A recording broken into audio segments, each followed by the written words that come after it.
यकीनन देश के लिए कलंक है कुपोषण। ग्लोबल हंगर इंडेक्स 2018 की रैंकिंग में भारत फिसलकर 103वें पायदान पर पहुंच गया है और वाकई स्थिति बेहद शर्मनाक है। लेकिन अब इस स्थिति को बदलने के लिए केंद्र से लेकर राज्य तक की सरकारों ने कमर कस ली है और ठान लिया है कि राष्ट्रीय पोषण मिशन के तहत इस कलंक को मिटाकर ही दम लेंगे। हमारे देश को तंदुरुस्त बनाना है। हमारा बच्चे अगर सशक्त हो गए तो हमारा देश का भविष्य भी सशक्त होगा। तारीख 8 मार्च 2018, जगह झुंझुनू, राजस्थान। मौका महिला दिवस। ये कोशिश है उस कलंक को मिटाने की जिससे पीढ़ियां पस्त पड़ रही हैं। मां मजबूर हो रही है और बच्चे कमजोर होते जा रहे हैं। ये तस्वीरें राष्ट्रीय पोषण मिशन योजना के आगाज की है, जहां पीएम मोदी ने पीएम शब्द का नया मायने समझाया। जब भी पीएम बोले, मन में पीएम आए, तो आपको नरेंद्र मोदी नहीं दिखना चाहिए, आपको पीएम सुनते ही पोषण मिशन दिखना चाहिए। सुना आपने, पीएम शब्द का फुल फॉर्म पोषण मिशन हो गया है। और ये इसलिए जरूरी हो गया है क्योंकि आंकड़े बेहद डरावने होते जा रहे हैं।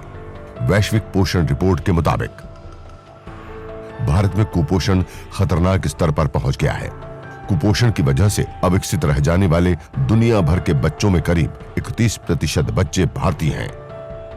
देश के 38.8% बच्चे कुपोषण का शिकार हैं, जबकि करीब 54% बेटियां एनीमिया की शिकार हैं। कुपोषित बच्चों की संख्या के मामले में भारत दुनिया में पहले स्थान पर है। इसलिए पोषण अभियान के साथ ही पीएम मोदी ने कुपोषण को जड़ से मिटाने की जंग का ऐलान किया है। तो मां अगर उसकी हम रखवाली करेंगे तो उसकी गोद से होने वाले बच्चे भी कुपोषण से मुक्त होंगे। आपको बता दें कि पोषण मिशन का मकसद 2017 से 2020 तक चलने वाले नेशनल न्यूट्रिशन मिशन के तहत बच्चों, महिलाओं, किशोरियों के साथ साथ गर्भवती महिलाओं में कुपोषण, रक्त की कमी के अलावा नवजात बच्चों के वजन में कमी और 6 वर्ष के आयु वर्ग के बच्चों में ठिगनेपन की समस्या को कम करना है। इस योजना के तहत केंद्र सरकार ने 2022 तक देश को कुपोषण से मुक्त करने का लक्ष्य रखा है। 2022 जब आजादी के 75 साल होंगे, तब देश में पोषण के क्षेत्र में हम गर्व के साथ कह सके दुनिया के सामने कि हमने अचीव कर दिया है। चलिए अब जानते हैं कि पीएम मोदी के इस ऐलान के बाद राजस्थान में कुपोषण के खिलाफ किस स्तर पर काम चल रहा है। कुपोषण के खिलाफ छिड़ी लड़ाई का ही हिस्सा है ये नुक्कड़ नाटक। मकसद है जन जन तक, या यूं कहें कि हर घर के आंगन तक पोषण की अलख जगाई जाए। कुपोषण के खिलाफ जागरूकता अभियान के लिए कई तरह के काम चल रहे हैं। उसमें ऐसे समारोह शामिल हैं, कहीं बच्चों के टीकाकरण को बढ़ावा दिया जा रहा है, तो कहीं मानसिक तौर पर पिछड़ रहे बच्चों को आगे बढ़ने के गुर सिखाए जाते हैं। वहीं आने वाली पीढ़ी को सुधारने के लिए गर्भवती महिलाओं के स्वास्थ्य सुधार पर भी पूरा जोर दिया जा रहा है।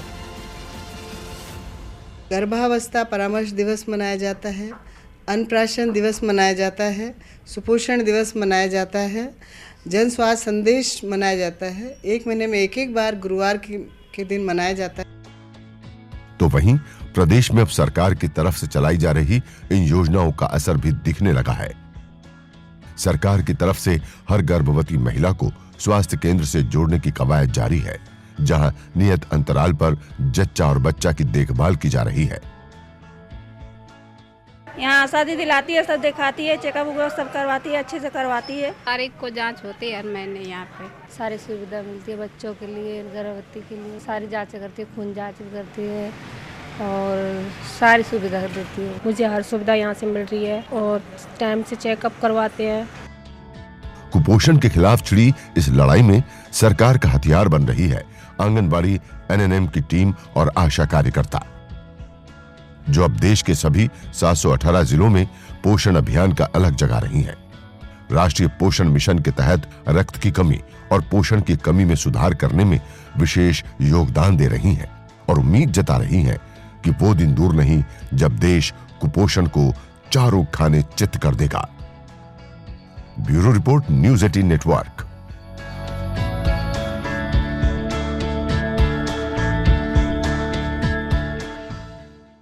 और इस तरह से कुपोषण के खिलाफ अब आर पार की लड़ाई छिड़ी हुई है और इसे पस्त करने के लिए सबसे अहम है उत्तर प्रदेश में पोषण अभियान की कामयाबी। जी हां, कुपोषण के मामले में उत्तर प्रदेश देश का दूसरा राज्य है और आंकड़ों के मुताबिक यूपी में 50 लाख से ज्यादा बच्चे कुपोषण का शिकार हैं।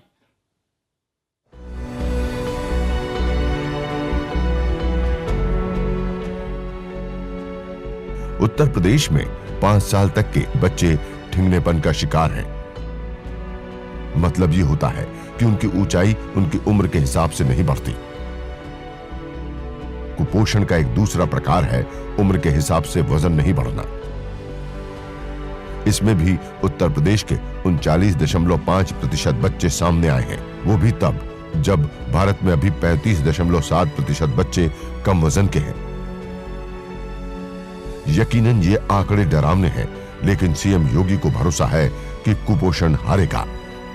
मेरा मानना है जहां चाह वहां राह है।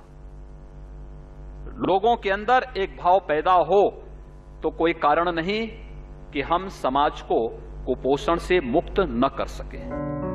तय वक्त 2022, मौका आजादी की 75वीं सालगिरह, लक्ष्य कुपोषण रहित देश। जी हां, आजादी की 75वीं सालगिरह तक देश को कुपोषण से मुक्ति दिलाना है। लाजमी है, ये तभी मुमकिन है जब उत्तर प्रदेश कुपोषण से मुक्त हो। इसलिए प्रदेश में 25 अगस्त 2018 को लखनऊ से कुपोषण के खिलाफ ऐलान जंग की शुरुआत हुई और अब इसका फायदा भी साफ दिखने लगा है। स्वास्थ्य सेंटर पर महिलाओं की भीड़ उमड़ने लगी है। झांसी, चाहे महिला प्रसूति वार्ड हो या फिर दैनिक चेकअप सेंटर, हर जगह गर्भवती महिलाओं की भीड़ है। कुछ खुद से आ रही हैं, जो बाकी बची हैं उन्हें आशा कार्यकर्ता अस्पताल तक पहुंचा रही हैं, जहां प्रदेश सरकार की पोषण योजना के तहत महिलाओं और नवजात बच्चों को हर मुमकिन राहत पहुंचाने की कवायद जारी है। महोबा की ये तस्वीरें आपको डरा रही होंगी। ये बच्चे हमारे देश के भविष्य हैं। देखिए ये कैसे कमजोर नजर आ रहे हैं। जरा सोचिए, अगर ये कमजोर होंगे तो फिर देश कैसे मजबूत बन सकेगा। इस स्थिति को बदलने की कोशिश शुरू कर दी गई है। तो पड़ा हुआ है, वो पलायन की स्थिति है। गरीबी के कारण जो बच्चों को, गरीब बच्चे हैं उनको भोजन मिल रहा है, गर्भवती धात्रियों को पोषित भोजन मिल रहा है। प्रीमिक्स लड्डू हैं, नमकीन दलिया है, मीठा दलिया है। उस दलिया के खाने से बच्चों को, गर्भवतियों को, धात्रियों को, तीनों को लाभ है। हापुड़ जिले में पोषण योजना को बड़े स्तर पर शुरू किया गया है और इसे हर घर में पहुंचाने का लक्ष्य रखा है, जिसकी वजह से अब शहर से लेकर गांव तक की महिलाओं, बच्चों, गर्भवती महिलाओं, किशोरियों को सरकार की इस योजना का लाभ मिल रहा है। आंगनबाड़ी केंद्रों पर सभी को बुलाकर पोषण योजना के तहत हर महीने 3 बार पोषण आहार के पैकेट दिए जाते हैं। गर्भवती हूँ, सब चीज मिलती है। नमकीन दलिया, मीठा दलिया और लड्डू बनाते हैं पहले से अच्छा। 1 महीने में 3 बार मिलता है। ये महज एक वानगी है। पूरे प्रदेश में पोषण अभियान को युद्ध स्तर पर शुरू किया गया है ताकि जल्द से जल्द इस कलंक को धोया जा सके, क्योंकि प्रदेश में कुपोषण की स्थिति बेहद गंभीर हो चुकी है। आंकड़ों के मुताबिक अगर बात करें तो शिशु मृत्यु दर में यूपी सबसे आगे है। प्रदेश में शिशु मृत्यु दर 64% है। अगर राज्य भर के जिलों की बात करें तो एक सर्वे रिपोर्ट के मुताबिक सबसे खराब स्थिति आजमगढ़ की है। आजमगढ़ में 61% बच्चे कुपोषण का शिकार हैं। वहीं शाहजहांपुर में 54% बच्चे कुपोषित हैं। बदायूं में 53.6% बच्चे कुपोषित हैं। कौशांबी में 52.8% बच्चे कुपोषित हैं। जौनपुर में 52.7% बच्चे कुपोषित हैं। रिपोर्ट की माने तो इसके अलावा 33 जिले ऐसे हैं जहां करीब 30% बच्चे कुपोषण का शिकार हैं। और यही वजह है कि मुख्यमंत्री योगी ने कुपोषण को जड़ से उखाड़ फेंकने की ठानी है। Bureau report, news 18 network.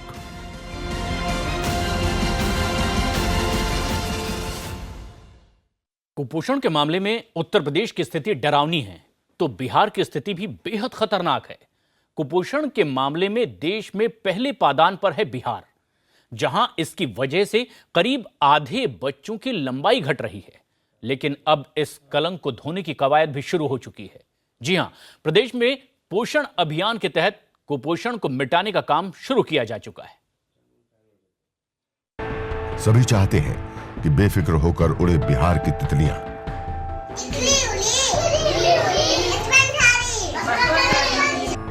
हर एक बच्चा मस्ती में घूमे और झूमे। फिर हम घूम जाएंगे। लेकिन इसके लिए जरूरी है उनका स्वस्थ होना। बच्चों की लंबाई को मापना या फिर उनका वजन करना अब अपशकुन नहीं बल्कि आवश्यकता बन गई है। वजह है तेजी से प्रदेश में कुपोषण का पैर फैलाना।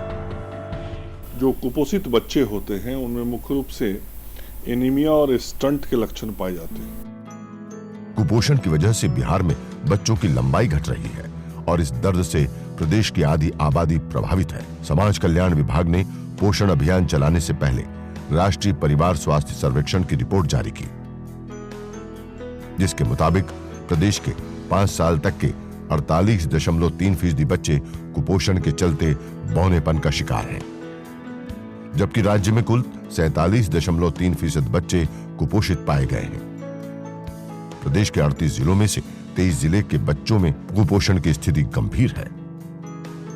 इन जिलों में बक्सर, अली, मुंगेर, जमुई, भागलपुर, किशनगंज, पूर्णिया, कटिहार, मधेपुरा, सहरसा, सुपौल, अररिया, पूर्वी चंपारण, पश्चिम चंपारण, मुजफ्फरपुर और दरभंगा जिले शामिल हैं। कुपोषण मुक्त राज्य को बनाने की दिशा में स्वास्थ्य मंत्रालय और समाज कल्याण मंत्रालय दोनों मिलकर साथ काम कर रहा है। ये सिर्फ आश्वासन नहीं है, बिहार में जमीन पर भी कुपोषण के खिलाफ युद्ध स्तर पर काम जारी है। देखिए इन तस्वीरों को। राज्य के सभी आंगनवाड़ी केंद्रों को अब ऐसी सुविधा संपन्न बनाया जा रहा है ताकि कुपोषण से छुटकारा तो मिले ही, साथ ही बच्चे पढ़ें, खेलें और खिलें भी। और इसके लिए सरकार जन जागरूकता अभियान पर जोर दे रही है। कुपोषण से हम युद्ध करने के लिए people's awareness and people's participation, लोक जागरण और लोक सहभागिता सुनिश्चित करके इस देश को पोषण युक्त भारत बनाना है। सरकार के इस अभियान का असर भी दिखने लगा है। राज्य के सभी 91,000 आंगनवाड़ी केंद्रों पर बच्चों के लिए पोषाहार का नियमित अभियान चलाया जा रहा है। साथ ही केंद्र प्रायोजित पोषण अभियान भी शुरू कर दिया गया है, जिसकी वजह से आंगनवाड़ी केंद्रों पर बच्चों की तादाद बढ़ने लगी है।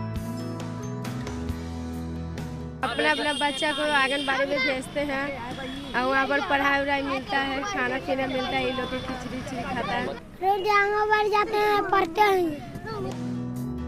कुपोषण से लड़ने के लिए आंगनवाड़ी केंद्रों पर 6 प्रकार की सेवाएं शुरू की गई हैं, जिनमें आंगनवाड़ी केंद्र पर बच्चों को पूरक पोषाहार देना, हर महीने घर के लिए सूखा राशन देना, बच्चों का टीकाकरण करना और 3 से 6 साल के बच्चों को स्कूल पूर्व शिक्षा देना शामिल है। इसके अलावा भी कुपोषण को मात देने के लिए सुनिए आंगनवाड़ी केंद्रों पर और क्या-क्या योजनाएं चलाई जा रही हैं। कन्या उत्थान योजना होता है, यहाँ परवरिश योजना है, मातृवंदना योजना है। ये सारी योजना हम लोग के आंगनवाड़ी सेंटर से लाभुक को दिया जाता है। बच्चों के बौनेपन की स्थिति उनके जीवन के शुरुआती 1000 दिनों के दौरान कुपोषण का शिकार होने की वजह से आती है, जिसकी वजह से न सिर्फ बच्चों के विकास में रुकावट आती है, बल्कि भविष्य में वे मधुमेह, मोटापे और उच्च रक्तचाप की बीमारी के शिकार भी बन रहे हैं। इसलिए सरकार हर कीमत पर कुपोषण को मात देने में जुटी है। Bureau report, news 18 network.